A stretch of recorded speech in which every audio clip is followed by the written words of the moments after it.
Hey guys, I got a new last Epoch build guide. Today we are going over my latest character. So this is a mana stacker, mainly using the static orb and mana strike. And this build is, I guess it's already a sort of popular build to do the mana stacking with the static orb. Because static orb with mana stacking can get insane damage. See if I actually put on a full damage setup. The tooltip goes up to 1.6 million. And if we use some buffs and stuff like that, you can see it goes up to 2.3 million, or actually 2.4 million. So static orb, pretty insane damage on the mana stacker, and mana stacker does have some insane defense. Probably one of the tankiest characters I have played so far. All the way up to about 320 corruption. I didn't actually die once on this character. I mean, I do have some deaths. I did die because I was like AFK in the mono a little bit, and then one of the tower things hit me and stuff like that. Or actually, I ran into a Lagon beam, or some stuff like that. But actual like real deaths in monos was only just one. I died to one of the ambush with those like the eye things that shoot the fire and stuff like that. Anyways, so extremely tanky. Definitely you can make this in hardcore. I think definitely hardcore viable. But let's go over what I'm doing here. So we're doing a little bit differently than your regular mana stacker. Pretty much all the gear and stuff will be sort of the same as you would build a normal mana stacker, but except we are going for the fragment of the Enigma, and we're focusing a little bit on these static orbs to help us with some clear. All right, so main problem I had with the mana stacker is that you're playing around the teleport cooldown, and outside of the teleport cooldown, you are pretty much not really doing that much damage, right? So you have to kite a little bit and then use your static orb, and then you wait for your teleport, and then you can static orb again, and then in between that you're basically just waiting for the cooldown, right? And I didn't really like that playstyle in monoliths. Specifically against bosses, not really a problem, right? Because you can static orb, you can dodge the mechanics, and by the time you've dodged one of their spells, your next static orb, your teleport is ready. So against bosses, totally fine, but in monoliths, it's like it was a little bit awkward to play, I would say. So we're going for the melee version of the mana strike. I did try the ranged one, and ranged one was okay, but kind of ran into these problems where you are kind of running out of mana too, because the ranged one really does kind of like how would you say, hurt the mana sustain.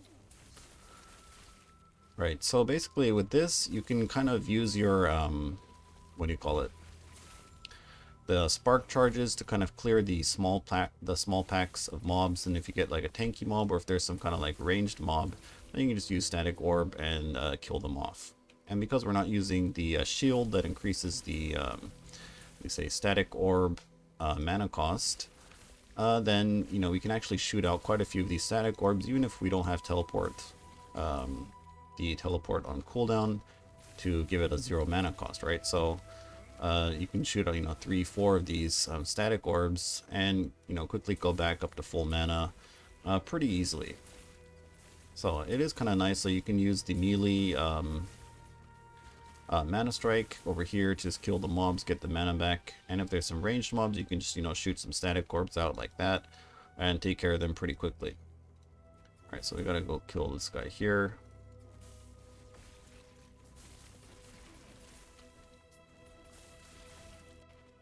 And so for the boss, we'll just use a static orb, and he's dead, right? So even without like the shield and stuff like that, that is gonna be giving us a little bit more damage on static orb, you can see these bosses, or the map bosses, are, they die pretty fast, right? So, all right, so let's go do the Shade of Orobyss, right? I guess you guys probably already know the sort of damage of static orb by now, but I guess we'll just put it in the video just so you guys can see the boss damage. So it is pretty funny, like I went back and did like 100 corruption boss, and it basically just like one-shotted him. So that was kind of funny. Oh shit.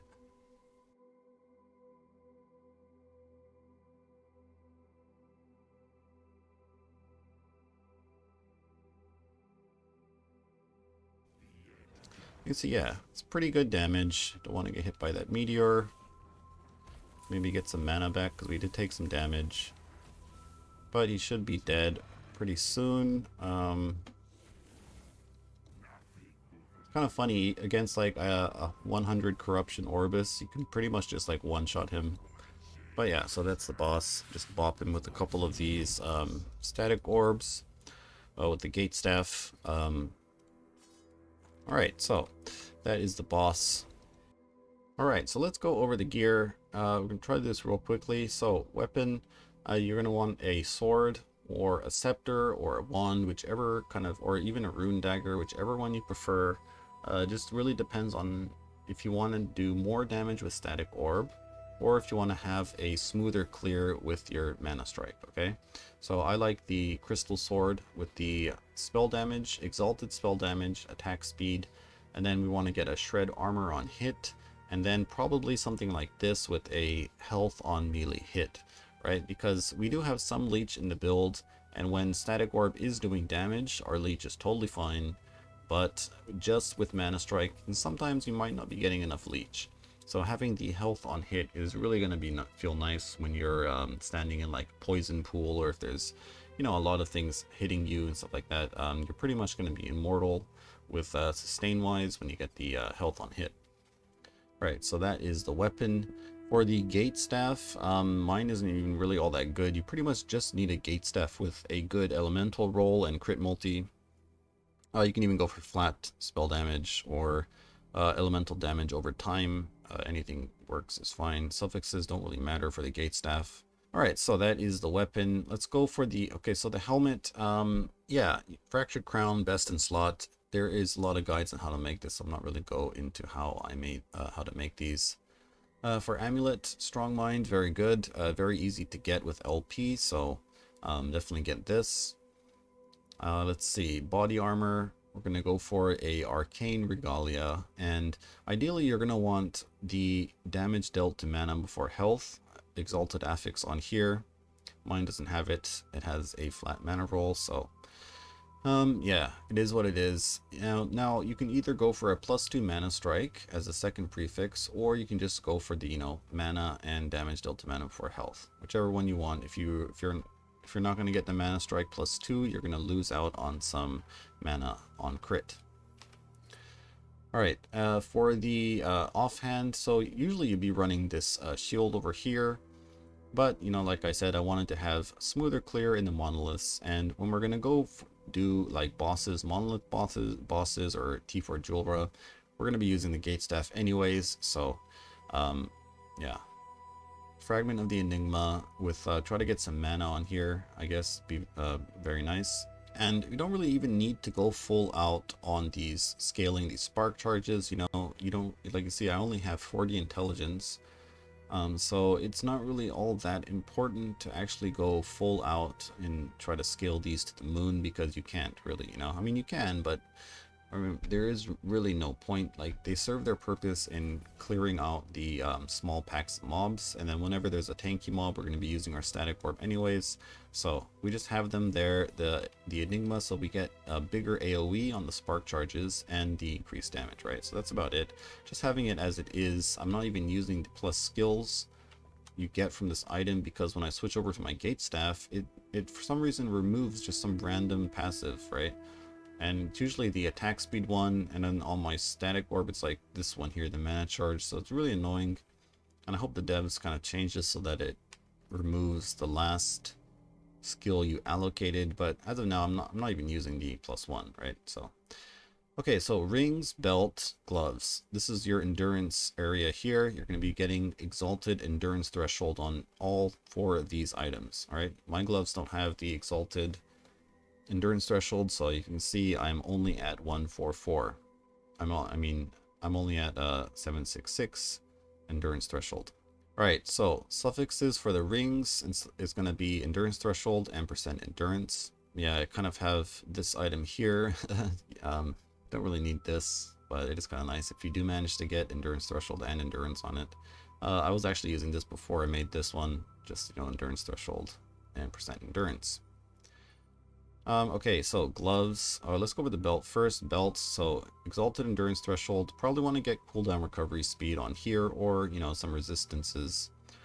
Prefixes for all of these items, it's going to be if you can get intelligence, and then for I don't know, some other kind of elemental damage over time, or elemental damage is going to be good.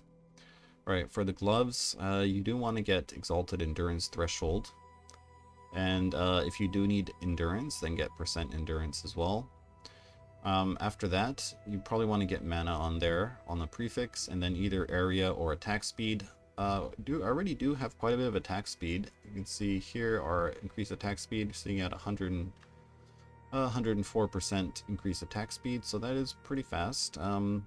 So I just got this. These gloves had area on it, so just using that like that. Area is nice for static orb, makes the static ground a lot bigger. It also helps with the mana strike, with the AoE of mana strike. So kind of nice. Let's see. All right, so for the boots, we're going for any kind of boot is fine, and then you just want either the exalted movement speed or exalted cooldown recovery speed, and then intelligence or strength or attunement, whichever one you prefer. And then maybe some resistances or armor. Alright, so for other boot options, you can use these transient rest boots. These are kind of nice, basically because they have a lot of movement speed and a lot of resistances, right? So it's going to help you cap your resistance, and the, what do you call this? 55% of current mana gained as ward when you stop moving doesn't actually consume your mana, so it's safe to use these boots. There's another pair of boots you can use over here. These are the Yulia's Path. Now, these are kind of similar to the other boots in that they have some nice resistances and a lot of movement speed, but these also come with percent endurance, right? So if you're short on endurance, then you can use these boots. Okay, so let's see. For the Relic, Stormcarve Testament, gonna be best in slot for damage, alright? So this gives you quite a lot of good stats that you want on this mana stacking build. Another option is actually the new, relic that they put out, the Knowledge of an Erased Mage. So this is very nice because it also has the damage dealt to mana before health. So it is a little bit more of a tanky option. It's going to make you a lot more tanky, and it also comes with a +1 to mage skills. So you're going to be able to get a lot more damage on your static orb, basically, right? And then you're also going to be getting 1 more point for your mana strike, so you're going to get some more mana back, or you know, maybe some more spark charges or more area and stuff like that. So that could be a good option if you don't have this Stormcarve Testament yet. Alright, so that is the gear. Let's go over the idols. Now I'm going to say idols are very annoying to get. These are extremely rare, right? So we're going to, basically all we want is the increased mana, increased armor. Right, and we're going to get 4 of those. And getting a good roll is going to be annoying. See, this one only has 3% increased mana, but it does have flat mana on it. It's kind of sad with this roll. It's like the lowest roll possible. But ideally, yeah, small idols, you're going to want these increased mana, increased armor, and flat mana. And then on the big ones, you're going to want the increased armor, increased mana, and basically whatever else you get is just prioritize the high mana roll on the percent mana. And then you can fill in these slots with just flat mana. You can also use a gain lightning aegis when hit chance idle over here. You're going to lose out on maybe about 15 mana or so, flat mana, but it's kind of nice because we are actually only getting the lightning aegis when we use static orbs, so it might help with some of the downtime. But anyway, so that's the idols. Let's go over the blessings real quick. So Black Sun, crit multi, best in slots. Ending the Storm, go for flat mana. What do you call it? Age of Winter, endurance threshold. The Reign of Dragons, all resistances. Or if you have enough resistances, you can go for crit avoidance. Alright, and then Spirits of Fire, you can either, now here is kind of one slot that you can kind of change around. You can either go for the flat armor, and if you don't want this flat armor, you can go for the endurance. Okay, so that's going to help you earlier on in your gearing where you don't have a lot of endurance on your gear, and will help you get resistances and other kind of things on your gear. But once you have good gear with very good rolls on your endurance and stuff like that, you can switch over to getting the what do you call it, armor, which is going to make you a lot more tanky. You can see our armor right now is at 1k or 1.2k almost, and then this goes up by quite a bit when we're in combat because of these spellblade passive over here, the Shattered Aegis thing. And getting that flat armor on here is going to make you extremely tanky. You probably go up to about 3k armor, or close to 3k armor in combat with maybe not even 3k. Well, yeah, maybe close to about 2.5 or 3k armor if you have the flat armor, and that's going to be huge for another layer of defense. Okay, let's go over the skills next. So starting off with Mana Strike, and I've been testing a lot of different setups with this. But let's go over what I've sort of settled on and what I use to push past 300 corruption. So first of all, attack speed. Gonna definitely need this area. If you're going for the ranged mana strike, you don't need the area. But what I found was when I'm going for this ranged mana strike is I'm not able to sustain the mana cost of the mana storm, and yeah. If I want to be using a lot of these static orbs, you know, whenever I want to clear these ranged mobs and then gaining mana back really quickly with the Mana Strike, you can't really do that with also using these spark charges as well, and then getting, you know, scaling some extra damage on your Mana Strike. You're pretty much gonna have to drop all of this like damage kind of stuff and then just go full in on mana gained on crit. And then this Bountiful Victory too, probably get some more here, and probably have to drop Mana Storm as well. And then basically if you did that, then you're not really going to be even, you know, getting these spark charges, and it kind of, you know, defeats the point of the build of using these spark charges for clear. And I couldn't really get the ranged Mana Strike to feel good enough to the point where I would like to use it. So using it in melee, and it is definitely fine once you get enough area on your Mana Strike. And yeah, so you skill attack in ranged, and if there's ranged mobs that are hitting you, you can just use a static orb and then just kill them off like that. So it ends up being kind of a nice playstyle where you are very strong in melee, and then you also have a lot of ranged options with your static orb. So it's kind of funny, you know, I was thinking that Spellblade should be this type of character, right? So, you know, but Spellblade is more like a battle mage kind of character in a way, because it's mainly focused on melee. So actually, when you want to build a Spellblade, most of the time you're going to be going over to Sorcerer. It's kind of interesting, kind of funny. Anyways, so this is the Mana Strike tree. Things to note is this rune sap is amazing. If you can actually even manage to get points in this, this thing stacks, right? And then also it's also affected by Mana Storm. And so I was looking, you know, I was just attacking mobs in Monolith, looking at my increased spell damage, and I got up to about 500% increased spell damage attacking mobs with this node maxed out. So, I mean, that's pretty insane, right? 500% increased spell damage. Yeah, I think my static orb was all the way up to like 600k. 700k or so when I was using this. But so this is kind of interesting. Maybe if you just want to drop the spark charges idea altogether, go for this. Maybe use like, you know, wand or a scepter, and then just focus mainly on, maybe you don't want a weapon swap, stuff like that. Then this is, I definitely recommend trying this out. Okay, other than that, let's see. Not really much to mention in the tree here. So let's go over to the next one. Go over teleport. Teleport is just main thing you need to note is this mana tunnel. So we need this here to get a free cast after we teleport. Then after that, we're just reducing the cooldown, and getting stun immunity. So pretty standard here. So static orb 2, this is also very sort of like standard mana stacker static orb tree. Go up to the mana charged, max this out.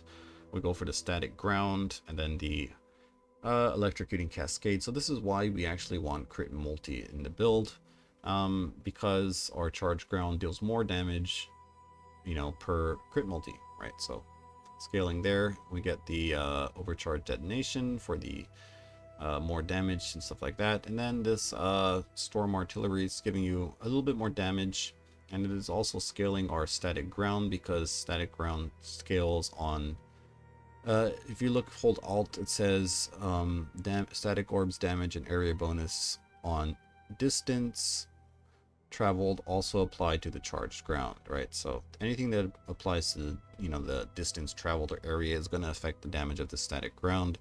So that's why these volatile outburst nodes are giving you more damage on your static orb and stuff like that. You could put 2 points in here, or just, you know, have 2 and 2 here. I like to go for the 6-second lightning aegis, so it's up more often. That's kind of up to you.